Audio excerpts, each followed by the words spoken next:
ASBL వారి శ్రీరామనవమి కళ్యాణ మహోత్సవం సింగర్ సునీత గారి మధురగానంతో మార్చి 27 సాయంత్రం 5:30కు బుక్ మై షోలో మీ ఉచిత పాస్ ఇప్పుడే బుక్ చేసుకోండి. జై శ్రీరామ్ అండి. అందరికీ శ్రీరామనవమి శుభాకాంక్షలు. సుమన్ టీవీకి స్వాగతం. నేను గీతాంజలి. ఈ సంవత్సరం శ్రీరామనవమి మనం ఎప్పుడు జరుపుకోవాలి? మార్చి 26, 27. ఇది పెద్ద సందేహం. అలాగే ఆ రోజు విశిష్టత, మనం ఇంట్లో విధిగా చేయవలసిన పూజా కార్యక్రమాలు, దాంతోపాటుగా మనలో చాలామంది ఎన్నో జటిలమైన సమస్యలు ఎదుర్కొంటారు. అంటే నిత్యం మన జీవితంలో ఉండేవే, వాటికి పరిష్కారం దొరకక ఇబ్బంది పడుతూ ఉంటాం.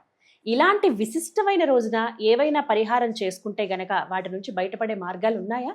తెలుసుకుందాం. వివరించేందుకు ప్రస్తుతం మనతో పాటు ఉన్నారు సంకల్ప మందిర్ నిర్వాహకులు, ప్రముఖ జ్యోతిష్యులు, బ్రహ్మశ్రీ నందిభట్ల శ్రీహరి శర్మ గురువు గారు. వారితో మాట్లాడదాం. నమస్కారం గురువుగారు. వాగర్థావివ సంపృక్తౌ వాగర్థ ప్రతిపత్తయే జగతః పితరౌ వందే పార్వతీ పరమేశ్వరౌ. ఆదిత్యాయ చ సోమాయ మంగళాయ బుధాయ చ గురు శుక్ర శనిభ్యశ్చ రాహవే కేతవే నమః. శృంగేరి జగద్గురు పీఠాధిపతులకి, కంచిపీఠాధిపతులకి నమస్కారములు తెలియజేసుకుంటూ కార్యక్రమాన్ని ప్రారంభిద్దాం. జై శ్రీరామ్. శ్రీరామనవమి శుభాకాంక్షలు గురుగారు. జై శ్రీరామ్. మీకు, యాజమాన్యానికి, వీక్షిస్తున్నటువంటి మన సుమన్ టీవీ ప్రేక్షకులకు అందరికీ కూడా శ్రీరామ నవమి పర్వదిన శుభాకాంక్షలు. రాముల వారి కళ్యాణం జగత్తంతా సంబరమే. ఖచ్చితంగా విశ్వం అంతా ఆనందపడుతుంది. వారి కళ్యాణం చూడడానికి అందరం ఎంతగానో ఎదురు చూస్తాం. అయితే పెద్ద సందేహం అండి, పండగలప్పుడు ఇలా 2 రోజులు వస్తే గనక ముందు ఈ సందేహంతోనే సగం అయిపోతుందని అనిపిస్తుంది. మరి ఇంతకీ 26, 27 గురువుగారు ఎప్పుడు జరుపుకోవాలి శ్రీరామనవమి? మనకు శ్రీరామనవమి కానీ, జన్మాష్టమి కానీ, దీపావళి పండుగ, దసరా, ఇలా ఏదో ఒక సందర్భంగా, హోళీ, రాఖీ పౌర్ణమి, ఇలా మనకు కన్ఫ్యూజన్ స్టేటస్లో వస్తాయి. కారణం ఏంటంటే ఇక్కడ ప్రధానంగా మన సనాతన ధర్మంలో తిథిని అనుసరించి చేసుకునే పండుగలు కొన్ని, నక్షత్రాన్ని అనుసరించి చేసుకునే పండుగలు, ఉదయం పూట తిథి ఉన్నటువంటివి లేదా సాయంత్రం పూట తిథి వ్యాప్తమైనటువంటి పండుగలు కొన్ని ఉంటాయి. ఇప్పుడు మహాశివరాత్రి సాయంకాలం మొత్తం చతుర్దశి ఉండాలి. అలాగే సంకష్టహర చతుర్థి సాయంకాలానికి చవితి ఉండాలి, చంద్రుడిది. కాబట్టి ఇలా ఈ యొక్క భేదాలు ఉండడం వల్ల మన వాళ్ళు కన్ఫ్యూజన్ అని అనుకుంటున్నారు. కానీ వాస్తవానికి శ్రీరామ నవమి అన్నప్పుడు ఒకే మాటలో చెప్పాలంటే శ్రీరాముల వారి జన్మోత్సవం. అంటే జన్మించినటువంటిది నక్షత్రాన్ని బట్టి చేసుకునే ఆచారం కొన్ని ప్రాంతాలలో, జన్మతిథిని బట్టి చేసుకునే ఆచారం కొన్ని ప్రాంతాల్లో ఉంటుంది. అయితే శాస్త్రాన్ని బాగా పరిశీలన చేసినప్పుడు జన్మ నక్షత్రం ఉన్న రోజున పండుగ చేసుకోవడము, పుట్టినరోజు చేసుకోవడమే చాలా సముచితం. ఎందుకంటే మరణించినప్పుడు, వ్యక్తి మరణించినప్పుడు మరణించిన తిథిని మనం ఆధారంగా చేసుకొని ప్రతి సంవత్సరం కార్యక్రమాలు చేస్తుంటాం. మరి పుట్టినప్పుడు పుట్టిన నక్షత్రమే తీసుకోవాలి, పుట్టిన తిథి తీసుకోకూడదు, నక్షత్రమే. దీన్ని బట్టి మనం చూసినట్లయితే 26వ తారీఖు రోజున అష్టమి తిథి 11:50 వరకు, 26వ తారీఖు రోజున. తర్వాత ఈ ఆరుద్ర నక్షత్రం 3:50 అయిపోయి తదనంతరం ఈ యొక్క పునర్వసు నక్షత్రం 26వ తారీఖున ప్రవేశం చేస్తుంది. మరి 27వ తారీఖు రోజున పునర్వసు నక్షత్రం 4వ పాదం అపరాహ్న సమయం అనగా 3:50 వరకు ఈ యొక్క పునర్వసు నక్షత్రం ఉంది. ఉదయం 10:38 వరకు నవమి తిథి ఉంది 27వ తారీఖు రోజున. కాబట్టి 27వ తారీఖు నవమి సూర్యోదయానికి, అలాగే రాముల వారు జన్మించిన జన్మ నక్షత్రం పునర్వసు నక్షత్రం 4వ పాదం మధ్యాహ్న అపరాహ్న సమయానికి 12:30 సమయంలో జన్మించాడు కదా, అదే సమయానికి పునర్వసు నక్షత్రం 27వ తారీఖు రోజున ఉంటుంది. కాబట్టి వీక్షించేటువంటి ప్రేక్షకులు 27వ తారీఖు రోజున జరుపుకోవడమే సముచితం. మనకు ఇంకా క్లియర్గా చెప్పాలి అని అంటే భద్రాచలంలో రాముల వారి కళ్యాణం ఎప్పుడు చేస్తున్నారో అప్పుడే కళ్యాణం చేసుకోవాలి. 27న జరుగుతుంది కాబట్టి మనం అందరం కూడా 27నే జరుపుకోవాలి. 27 జరుపుకోవాలి. పెద్ద సందేహం అయితే తీరిందండి. ఇక తదుపరి అడిగేది ఆ రోజు విశిష్టత, అలాగే ఇంట్లో ఎలా చేసుకోవాలి పూజా కార్యక్రమం, ఉదయం నుంచి సాయంత్రం వరకు ఎట్లా గడపాలి? మనకు నవరాత్రులలో గుప్త నవరాత్రులు అని ఆషాఢము, తర్వాత వచ్చే వారాహి మరియు శ్యామ నవరాత్రులు, ప్రత్యక్ష నవరాత్రులు అని కూడా ఉన్నాయమ్మా. ప్రత్యక్ష నవరాత్రులప్పుడు కేవలం దుర్గా నవరాత్రులనే చేస్తాం, కానీ లలితా నవరాత్రులు కూడా ఉన్నాయి. రాముల వారి యొక్క వీరోచిత పోరాటము, ఒక పురాణ పురుషుడుగా అవతరించినంత వరకు కూడా లలితా నవరాత్రులు చేసుకున్నారు. రాముని వారి గొప్పతనాన్ని కాంక్షిస్తూ ఈ యొక్క శ్రీరామ నవమిని కళ్యాణోత్సవంగా రామదాసు వారి కాలం నుంచి వచ్చింది.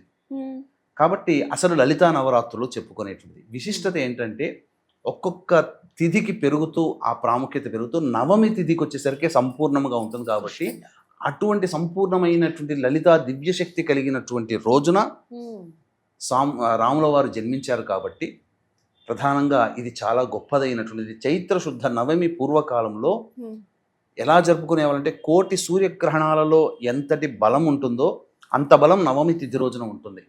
ఓ, అంత బలవత్తరమైన రోజు కాబట్టే రాక్షస సంహారం జరుపుకోవాలనే సదుద్దేశంతో జరపాలనే సదుద్దేశంతో రాముల వారు విష్ణు అంశ సంభూతులై శ్రీరామ నవమిగా చెప్పుకునే చైత్రశుద్ధ నవమి రోజున జన్మించడం జరిగింది. ఉమ్, కాబట్టి ఇది చాలా విశిష్టమైనటువంటి రోజమ్మ. దీనికి సంబంధించి వీక్షించేటువంటి మన ప్రేక్షకులు కూడా దేవతానుగ్రహాన్ని పొందాలనే సదుద్దేశంతో ఉన్న వాళ్ళందరూ కూడా ముందు రోజు ఉపవాస నియమాన్ని పాటించాలి. ఆహా, అష్టమి రోజు కూడా అష్టమి రోజు 26. అప్పటికి నవమి వచ్చేస్తుంది కూడా. ఆ. కాబట్టి ధూమపానము, మద్యపానము, మాంసాహార భోజనము, మైథునము ఇవేవీ ఉండకూడదు. ఉమ్, భూషణం చేస్తే మంచిది. తెల్లవారి రాముల వారి యొక్క అనుగ్రహాన్ని పొందడం కోసం, విష్ణు అనుగ్రహం పొందడం కోసం నేను భక్తితో చేసుకుంటాను, నాకు శక్తిని ప్రసాదించు రామ అని చెప్పి మనస్సులో నమస్కారం చేసుకుని రాముణ్ణి తలుచుకుంటూ నిద్రకు ఉపక్రమించాలి. తెల్లవారే 4 గంటలకల్లా లేచి కాలకృత్యాదులన్నీ తీర్చుకొని చక్కగా రాముల వారి పట్టాభిషేక మహోత్సవానికి సంబంధించిన చిత్రపటం ఆ, ఉంటుంది అవునండి, మొత్తం ఉంటాయి. పరివారంతో సహా. ఆ యొక్క చిత్రపటానికి చక్కటి పూలమాల వేసి ఆ, తర్వాత దీపారాధన చేసి విష్ణు సహస్రనామ పారాయణము, రామ అష్టోత్తర పారాయణము 3 సార్లు పఠించాలి. ఉమ్, ఈ విధంగా ఉమ్, చేసిన తర్వాత ఆ రోజంతా కూడా రాముల వారి నామస్మరణ చేసుకుంటూ ఉండాలి. ఎందుకంటే కోటి సూర్యగ్రహణాలతో సమానం అన్నాం కదా. అవును. ఇక ఆ సందర్భంగా రామానుగ్రహాన్ని పొందదలిచిన వాళ్ళు ఉమ్, ఆ రోజంతా కూడా రామనామస్మరణ చేసుకుంటూ చక్కగా మధ్యాహ్నం 11:30 గంటల సమయానికల్లా ఉమ్, దగ్గరలోని ఏ దేవాలయంలోనైనా కానీ లేదా ఎక్కడ రాముల వారి కళ్యాణం జరిగితే అక్కడ ఉండడం, చేతనైనంత వాలంటరీగా సర్వీస్ చేయడం, లేకపోతే రాముల వారి కళ్యాణంలో మనం పాలు పంచుకోవడం, ఉమ్, లేదా కన్నులారా ఆ స్వామి కళ్యాణోత్సవాన్ని వీక్షించడం, వీక్షించడం. ఇవన్నీ చేయాలి.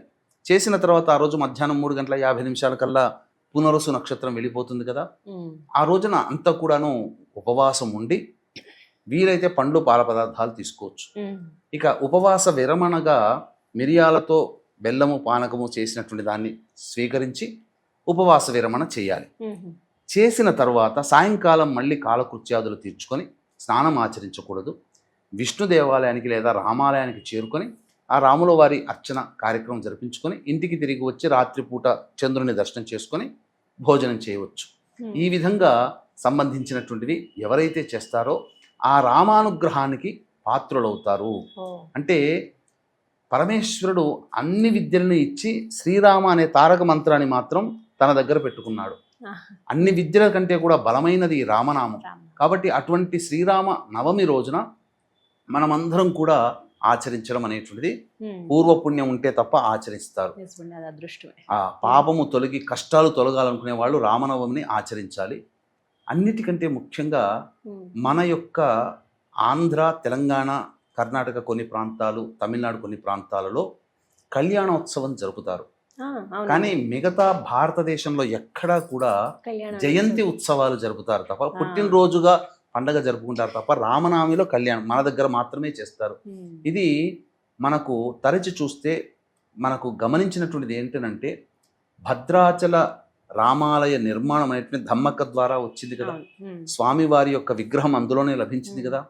సీతా సమేతుడైనటువంటి లక్ష్మణ సహితుడైనటువంటి రాముల వారి విగ్రహం లభించింది కాబట్టి దానికి గుర్తుగా శ్రీరామ నవమి రోజున కళ్యాణం అనేటువంటిది అప్పటి నుంచి రామదాసుల వారు చేస్తూ ఏర్పాటు ఉన్నారండి. చేసి ఉండవచ్చు. ఆ, అందుకనే కేవలం భద్రాచలంలో మాత్రమే కళ్యాణం కళ్యాణం జరపబడుతుంది జరుగుతుంది. రామనవమి ఆ రోజు. రోజున. ఉమ్, ఇది మన ఆంధ్ర, తెలంగాణ ప్రాంతంలో జరుపుతారు. అన్ని చోట్ల చేస్తారు. ఇక ప్రధానంగా చాలా మందికి సమస్యలు ఉంటుంటాయి. ఉమ్, ఏంటి జటిలమైన ఆ. సమస్యలు పరిష్కారం కానీ కోర్టు నిత్య కేసులు జీవితంలో కానీ ఉండేవేనండి. అవును. కోర్టు కేసులు కానీ లేకపోతే ఒకళ్ళ దగ్గర నుంచి మనకు పని కావాల్సి వస్తే పని కాకపోవడం కానీ, ఉమ్, ఉద్యోగ సంబంధంగా మనం ఎదురు చూస్తున్నాం అన్ని ఆర్డర్స్ వస్తాయి, ఉద్యోగం సరిగ్గా మనకు ఆర్డర్ రాకపోవడం టైంకి కానీ, రాదు. ఉమ్, లేకపోతే మనం వీసా ప్రయాణం కోసం అప్లై చేస్తాం అన్నీ శాంక్షన్ అవుతాయి కానీ వీసా దగ్గర ప్రాబ్లం ఉంటుంది. ఇలాంటి జటిలమైన సమస్యల నివారణకి ఉమ్, అలాగే ఉద్యోగ సంబంధమైన సమస్యల నివారణకి, దాంపత్య సమస్యల నివారణకి, ఓ, సంతాన సమస్యల నివారణకి ఈ రామనవమి రోజున కొన్ని పరిహారాలు చేసుకుంటే చాలా మంచి జరుగుతుంది. ఇక్కడ ప్రధానంగా దైవం మానుష రూపేణ రాముల వారి యొక్క అనుగ్రహంతో మనుష్యుల రూపంలో మనకు సహాయ సహకారాలు అందుతాయమ్మా. ఎలా చేసుకోవాలో తెలియజేసుకున్నాం. వీక్షించేటువంటి ప్రేక్షకులు కూడా ఈ యొక్క ఏప్రిల్ 2వ తారీఖు రోజున చైత్ర పౌర్ణమి సందర్భంగా మన పీఠమాధుర్యంలో ఈ సంవత్సరం అంతా కూడా నవగ్రహాల యొక్క అనుగ్రహం కలగడం కోసం నవగ్రహ పాశుపత హోమము, మృత్యుంజయ హోమము, రుద్రహోమము, సుదర్శన హోమము, లక్ష్మీ మూలమంత్ర సంపుటిత లక్ష్మీ సూక్త హోమము అనేటువంటి జరిపించి శక్తిపాతం చేసినటువంటి కరంగలి మాల ఇవ్వడం జరుగుతుంది.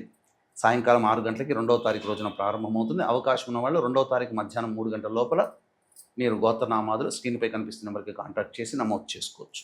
ఇంతకుముందు చెప్పుకున్నట్టుగానమ్మా, జటిలమైనటువంటి సమస్యల నివారణకి ఈ రోజున సుందరకాండ పారాయణం చేయాలమ్మా. దొరుకుతుంది, పుస్తకం దొరుకుతుంది. ఆ రోజు మొత్తం పారాయణం చేస్తే ఆంజనేయుని యొక్క అనుగ్రహంతో అది జరుగుతుంది. ఇక తర్వాత ఉద్యోగము, పదవి, వ్యాపార సంబంధమైనటువంటి సమస్యలు ఉంటాయి. శ్రీరామ పట్టాభిషేక మహోత్సవం అంటే రావణ సంహారం జరిగి శ్రీరామ పట్టాభిషేకం జరిగేంత వరకు ఉండేటువంటి సర్గని మనం 108 సార్లు కనుక పారాయణం చేస్తే ఖచ్చితంగా ఉద్యోగం లభిస్తుంది. ఉద్యోగం పోతుందనే భయం వాళ్ళకి ఆ భయం తొలగిపోతుంది. ఇక దాంపత్య సమస్యల నివారణకి రావణ సంహారం జరిగి పట్టాభిషేకము జరిగి అన్యోన్య దాంపత్యముగా ఉండి గర్భవతి అయి సంతానాన్ని కని రాముల వారు ఉండేంత వరకు కూడా, అనగా ఆ యొక్క అవతార సమాప్తి జరిగేంత వరకు కూడా ఉన్నటువంటి ఘట్టాన్ని ఎవరైతే 3 మార్లు పారాయణం చేస్తారో దాంపత్య సమస్య తొలగిపోతుంది. ఇక వివాహ సమస్యలు అనేటువంటివి ప్రధానంగా చూసుకున్నట్లయితే అరణ్యానికి బయలుదేరి బాలకుడిగా ఉన్నటువంటి రామ లక్ష్మణులు అరణ్యానికి బయలుదేరి సీతా కళ్యాణ ఘట్టం వరకు, సీతారామ కళ్యాణం ఘట్టం వరకు ఉన్నటువంటి ఆ సర్గని ఒక 21 మార్లు కనుక పారాయణం చేస్తే తప్పకుండా ఆ సంబంధించినటువంటి వివాహ దోషాలు తొలగిపోయి ఆదర్శ పురుషుడైనటువంటి రాముడిలాగా ఆదర్శ మహిళ అయినటువంటి సీత లాంటి వధువు వారి యొక్క జీవితంలో ప్రవేశిస్తుంది.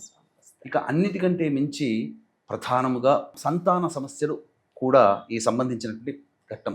దాంపత్య సమస్యల నివారణకి, అన్యోన్య దాంపత్యానికి ప్రతీకగా ఉండే రాముల వారికి సంబంధించినటువంటి. కాబట్టి ఈ యొక్క రాముల వారు వనవాసానికి ప్రయాణం చేసిన దారభ్యత, రావణ సంహారం జరిగి లంక నుంచి బయలుదేరి పట్టాభిషేకం అయ్యేంత వరకు ఉండేటువంటి ఘట్టాన్ని ఒక్క 3 మార్లైనా ఆ రోజు పారాయణం చేస్తే దాంపత్య సమస్యలు తొలగిపోతాయి. కష్ట నష్టాలు ఎదుర్కొన్న రాముడి కంటే మనం సమస్యలు గొప్పవి కావు కాబట్టి ఈ సమస్యలన్నీ తొలగిపోతాయని చెప్పవచ్చు.